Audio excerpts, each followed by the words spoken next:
how to make stilt houses. And it's pretty easy. Basically, all you need to do is use the rug glitch and kind of just your eye to get, exactly where you want to put it. But what you're going to want to start to do, put one mat down, one right on top of the other, just like the classic rug glitch.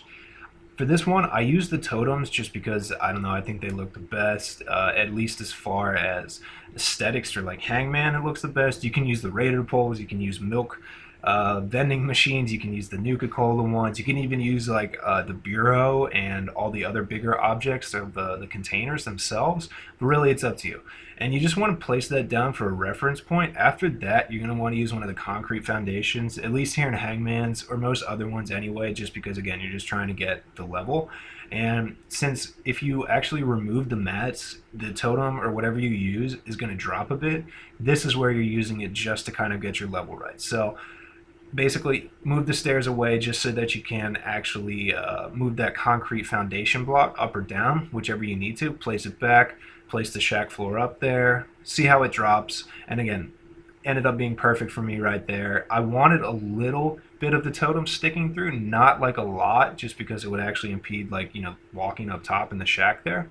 But again, it's up to you if you want to have a little bit sticking through, or if you're using like the spiked poles themselves, you don't need to worry because you can put them pretty much through any wall. And then for this part, you just need to back the actual concrete foundation up a little bit. You can use it exactly with another one so it snaps into place and it's the same height. I just made a little, kind of basic shack here, and you can do whatever you want. If you want to make it like 2 stories, if you want to make it like really big, you can make it like a bunker, you can make whatever you want. And again, for this purpose, I just made it so that I could actually show you what you're going to be using the totems with. So yeah, I made this little shack here, had to basically move it a little bit, so that's why it's cut there, because there wasn't actually enough room for that outer wall, the ones that stick out. And I just wanted to use the end wall there so I could use the metal one so it doesn't look all the same, all the way around. And then basically after that, you're just going to want to do what you did for the first totem. You just line it up in the exact place that you need it. Anyway, you can do it with, again, the totems. You can do a totem mix with the spiked poles. Doesn't really matter. But again, once you finish your shack, then you're going to want to line up your actual totems. So take the rug, or the mat, sorry, and you just press A or X on the PS4. You don't have to hold it. You don't have to do like the multi-select glitch where you hold it and then do it. Just, again, tap it once, drag it wherever you want. It's going to go, ignore unit collision, wherever. For this one, I just lined it up in the front. You can have lined it up if you want, like in the shack floor. It doesn't really matter. It's completely up to you. I just kind of wanted to have it offset a little. I didn't want to have just 4 right on the shack floor because I didn't, think raiders would think that shit through. And then what you can see there I did was it looked like it was vibrating a bit. If you ever get that, all you need to do, just select the object by itself and then release it. Don't press A or X and then X again. Just press A and then B or X then O, I believe it is on the PS4. And yeah, it will stop vibrating. It'll also remain in the same place so you don't have to do everything all over again. And yeah, for the next part here, you're just going to want to repeat the same steps. Again, place 2 mats, one right on top of each other. At first you can see it didn't really, do the rug glitch. But after that, you just have to move it, make sure it's lined up. Can place it wherever you want. I placed it so it's like kind of in the support with the shack floor and not all the way to the outside like the first one, because it actually kind of is hidden a little bit. And then since Hangman isn't completely flat or flush, whatever you want to call it, I had to actually make it so that it's not like the same like the first 2. It's actually going to be like a little bit where you can't even see it, but it still looks really good. There's no gappage. It doesn't look ridiculous. It doesn't look like it's floating. And for this one, I put it on the actual end just because, again, I thought it looked good. It didn't need to be on the shack floor. Maybe give it a little bit more support. Of course, in this game, it'll glitch and float no matter what you do as long as you leave it there. And then for the last one, I wanted to put it as far into that outer gap wall as possible without being too close to the stairs. So yeah, you just have to keep doing it like that.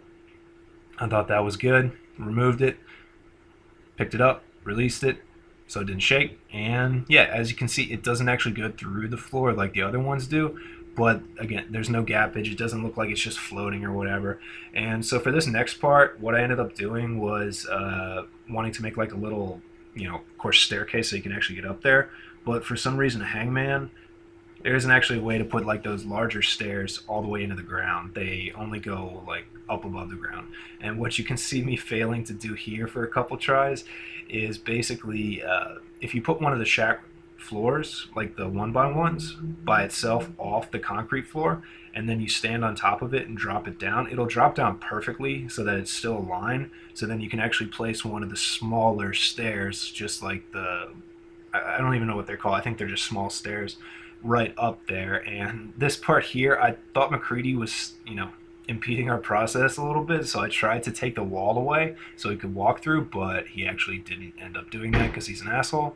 So I went around, did what I did before again, and it lined up perfectly. And then that way I was able to place one of the smaller stairs just right up there to the one by one, and then place one down there as well. And you ended up having a nice little walkway, little landing pad, and I eventually ended up doing a few more rug glitches just to make whatever you call them, railings and shit, just on the outside that didn't look like they were just completely prefabricated.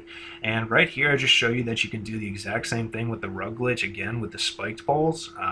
You can do the rug glitch with pretty much any objects except for the actual like wooden prefab ones. You can do them with the junk fences.